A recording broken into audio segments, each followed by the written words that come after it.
In an era of increasing political division, understanding why people struggle to empathize with their ideological opponents is more crucial than ever before. You've probably heard about the terms gender pay gap, racial wealth gap, opportunity gap, and so on. Here's one more I'd like to introduce to you: empathy gap.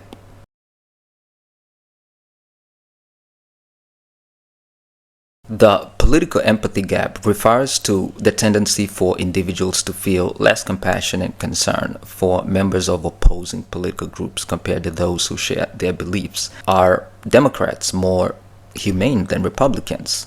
Labor voters more decent than their conservative counterparts, for example? You can reframe the question whatever passes for left-right divide in your country's politics for a better context of what the empathy gap would look like. This gap is not just a theoretical concept, it has real-world consequences, contributing to polarization, hostility, and breakdown of civil discourse. Political leaders and scholars alike have emphasized the need for greater empathy to bridge these divides. Yet, research suggests that empathy does not flow equally across ideological lines. I mean, think about it honestly. Have you felt like you are more gracious to people of other political parties than they are to you? Is it reciprocated with generosity or hostility? A 2023 study published on the Sage Journal's website explores this phenomenon in depth, revealing that while liberals and conservatives exhibit empathy biases, liberals tend to extend significantly less empathy to conservatives than conservatives do to liberals. I'd like to know here, to the best of your knowledge, do these findings mirror your experiences? The study also identifies moral judgments as a key mechanism driving these biases. People tend to judge political opponents as immoral based on the perceived harm caused by their political group, making it harder to sympathize with their struggles. Just out of curiosity, do you agree that hostility towards members of rival parties is primarily driven by moral judgments, or are there other factors at play as well? Additionally, the study examines how perceptions of political power influence empathy, suggesting that individuals who see their group as dominant may show more compassion toward their opponents. So, in this episode of the Intrinsic Report, we will further analyze the psychological and political factors behind the empathy gap, drawing from a study to explore its causes and consequences and possible solutions. I'm Martin K, and so glad you could tune in.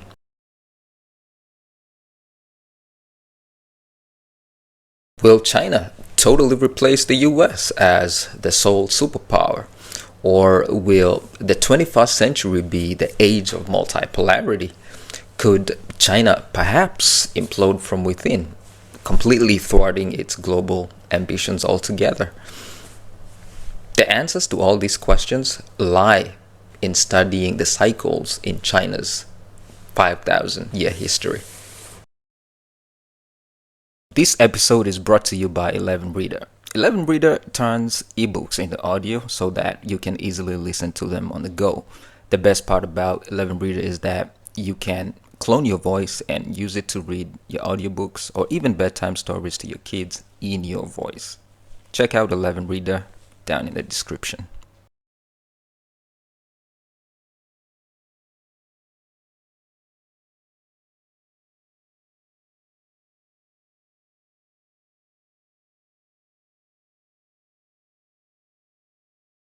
So, political ideology plays a significant role in shaping how people perceive and respond to those who hold opposing views.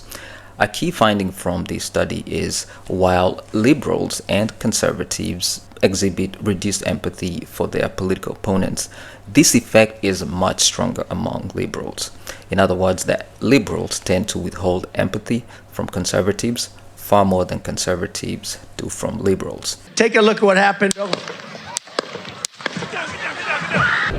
Thomas Jefferson I wrote a letter that included one of my favorite quotes, that sometimes the tree of liberty needs to be refreshed from time to time with the blood of patriots and tyrants. So one explanation for this asymmetry in political empathy lies in the psychological traits commonly associated with different ideological groups.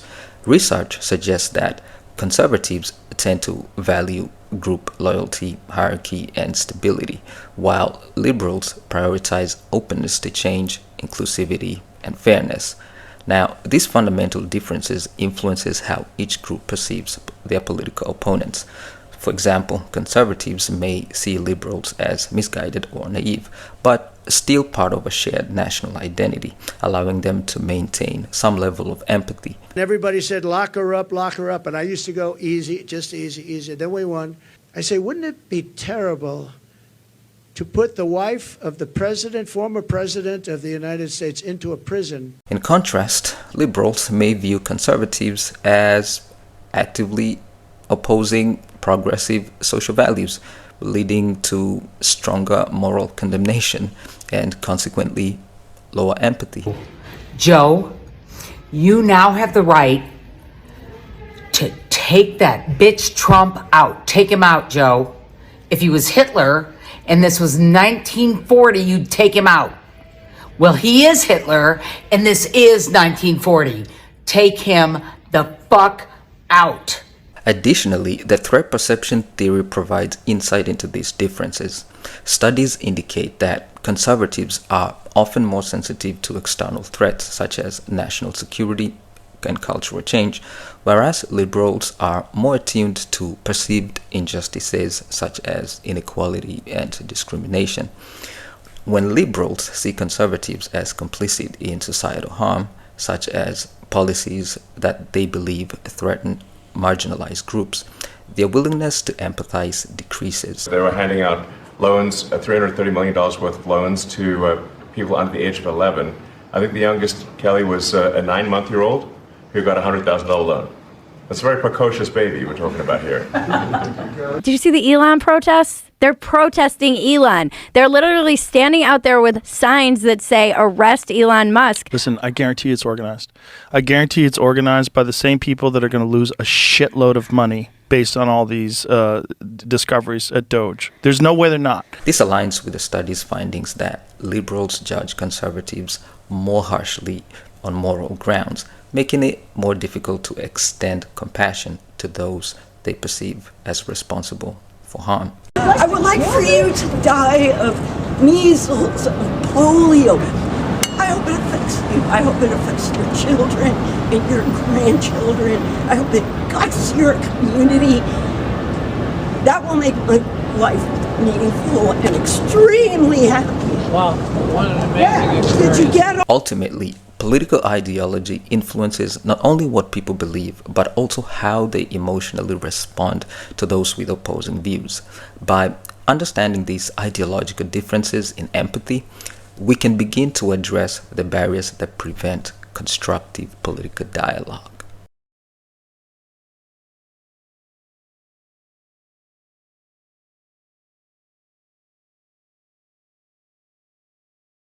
Empathy is often seen as a fundamental human trait, yet when it comes to political opponents, moral judgments can act as a powerful barrier to compassion. The study identifies moral judgment as a central mechanism explaining the political empathy gap. It suggests that people do not simply dislike their political opponents, rather, they judge them as immoral, which in turn reduces their willingness to empathize with them. This pattern is particularly strong among liberals, who tend to view conservatives as more morally objectionable than conservatives view liberals.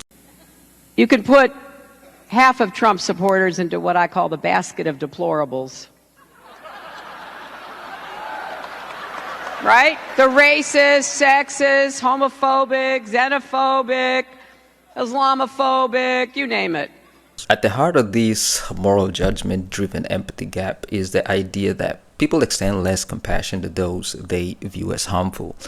You cannot be civil with a political party that wants to destroy what you stand for, what you care about. The study found that individuals assess an opponent's moral character based on their political affiliation rather than their personal actions.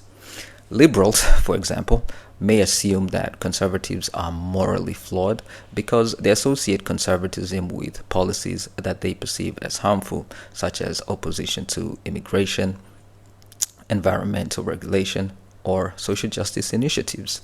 He says immigrants are poisoning the blood of our country. Give me a break. He wants to do away with the birthright citizenship. Who the hell has said that in the last 100 years? Conservatives also may have moral judgments or may make moral judgments about liberals, but they are generally less severe, leading to a smaller empathy gap on their side. This finding aligns with broader psychological research on moral exclusion, which occurs when people view certain groups as outside their moral community and therefore undeserving of empathy or fair treatment. When people believe that their political opponents actively contribute to social harm, they are less likely to feel empathy for their suffering. The study confirms this by showing that when moral judgments are controlled for, the empathy gap between liberals and conservatives significantly reduces. In other words, the stronger the perception of an opponent's immorality, the less empathy they receive. As soon as he enters that building, he is technically under arrest? Yes. He will be in the custody of the DA's office investigators, obviously with his Secret Service guard as well. There is the former president's mugshot taken at the Fulton County Jail earlier this evening as he was indicted for the 4th time. Understanding the role of moral judgment in the empathy gap is crucial because it shapes how people engage with politics and political opponents. Rather than debating policies or seeking compromise, individuals may dismiss opponents as morally bankrupt, reinforcing division and hostility. Addressing this moralization in politics is a necessary step in fostering more productive and empathetic political discourse.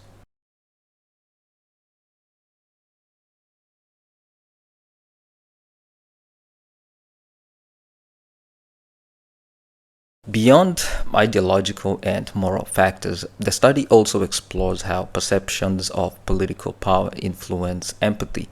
It hypothesizes that when people perceive their political group as dominant or in control, they may feel less threatened and in turn become more willing to empathize with their opponents.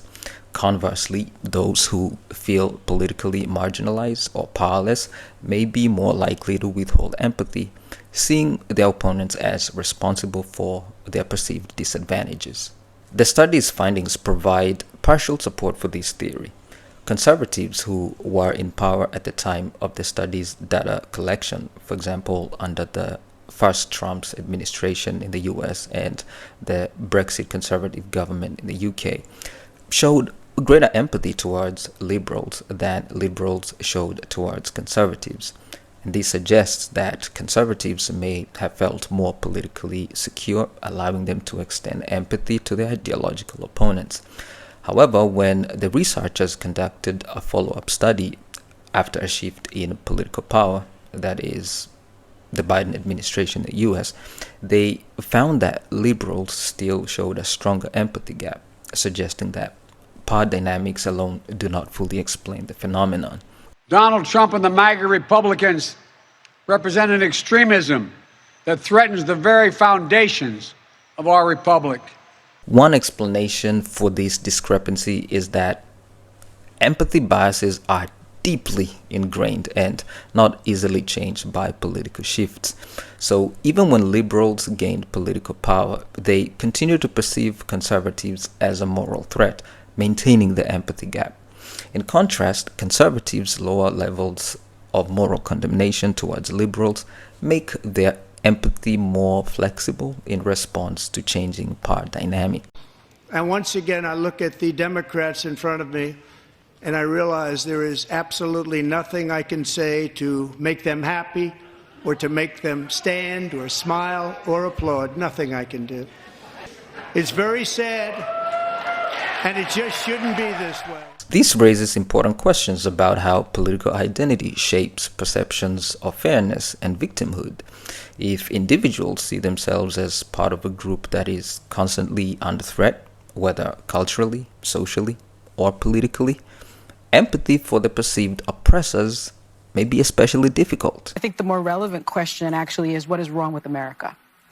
I think what is wrong with our country that the Republican Party would choose as a candidate and support a candidate who is an insurrectionist, who is an election denier, who is someone who is twice impeached, a 34-time convicted felon, someone who has been accused of alleged sexual misconduct by 26 women, found liable for sexual abuse.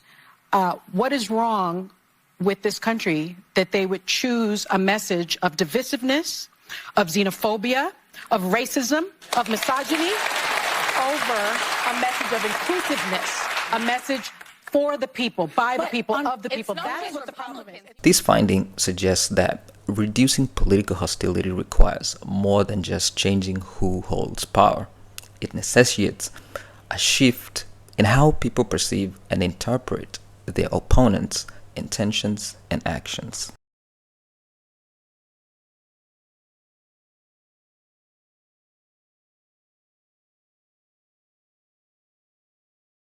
The political empathy gap is more than just an academic phenomenon.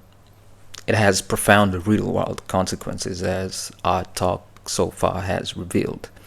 As the findings of the study demonstrate, the unwillingness to empathize with political opponents reinforces polarization, making it harder for individuals and parties to find common ground. When people believe their opponents are not only wrong, but also immoral, they become more entrenched in their views, leading to greater hostility, reduced willingness to compromise, and even dehumanization on either side. One major consequence of this empathy gap is increased political tribalism. Social media, partisan news outlets, and ideological echo chambers exacerbate this division by reinforcing the idea that opponents aren't just misguided, but fundamentally dangerous. This leads to what some scholars have called affective polarization. I don't know if I remember that correctly, which is a growing emotional hostility between political groups that goes beyond policy disagreements. If we are fortunate enough to win back the House and/or the Senate, that's when civility can start again. But until then, the only thing that the Republicans seem to recognize and respect is strength. Say 5 Teslas were damaged in a targeted attack at a Tesla collision center. These pictures from Las Vegas. A suspect seen on surveillance throwing Molotov cocktails at 2 Teslas and firing a gun into several others. Federal authorities also investigating likely arson. This is Kansas City, Missouri right here. 2 Cybertrucks set on fire at a Tesla dealership. As a result, people may reject policies that align with their interests simply because they are associated with the opposing party, prioritizing partisan identity over rational debate. The empathy gap also contributes to political gridlock. In democratic systems, policy making requires negotiation and compromise.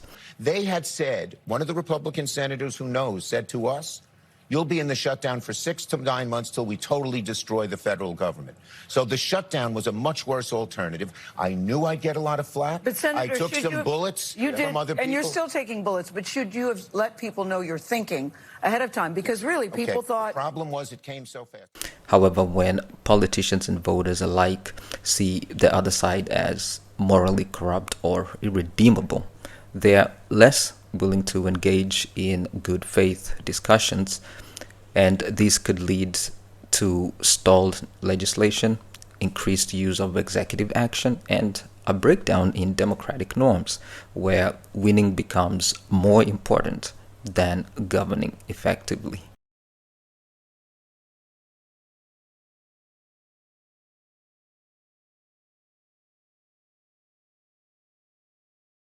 Given all the damaging effects, how can societies work together to bridge the political empathy gap? Here are some suggestions offered in the research.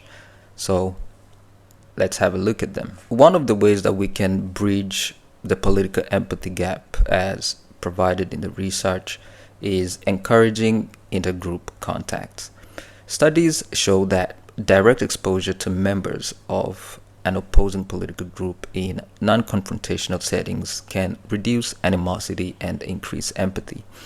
Programs that bring people together from different ideological backgrounds may help humanize opponents and reduce moral stereotyping. By the way, not one person ever in my office has ever used the word Latinx. So can we finally put that to bed? Yeah, we agree? But where did that even No come? more Latinx, everybody. Well, I just didn't even know where it came from. I'm like, what are people talking about? The other way that has been suggested of bridging the political empathy gap is reframing political discourse. Shifting the focus from moral condemnation to shared values can help reduce hostility.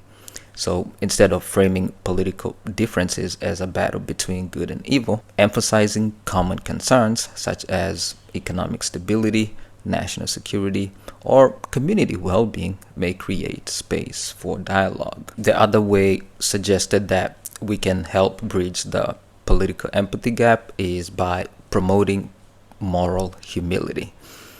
Encouraging individuals to recognize that their political beliefs are shaped by experiences, biases, and limited perspectives can help reduce the tendency to morally judge opponents harshly. This does not mean abandoning moral convictions, but rather acknowledging that reasonable people can disagree without being evil or ignorant. Is there anything that you think Trump has done right? Yeah, I mean, I think cracking down on fentanyl, making sure our borders are stronger. Look, nobody thinks illegal immigration is appropriate. Ultimately, reducing political polarization requires both structural and psychological changes. While media, political institutions, and social networks play a role in deepening divisions, individuals also have agency in choosing how they engage with political opponents. By choosing empathy, by fostering empathy, even in the face of deep disagreement, societies can create healthier political, healthier democratic environments where debate is constructive rather than destructive. Alright, so that's all I had on the political empathy gap between liberals and conservative groups, their far-reaching effects, and possible suggestions on how the empathy gap could be bridged. I'd like to hear from you now. How do you personally experience or observe the political empathy gap in your daily life? It could be on social media, in family discussions, or in workplace interactions. What do you think is the main reason most people struggle to empathize with their political opponents? How can individuals and political leaders encourage more constructive political dialogue despite deep ideological differences, according to you? I look forward to having that discussion with you down in the comment section. And if you thought the video was a productive use of your time, you know what to do. Hit the like button and subscribe for more. That's all from me. I'm Martin K with the Intrinsic Report. I'll see you in the next one.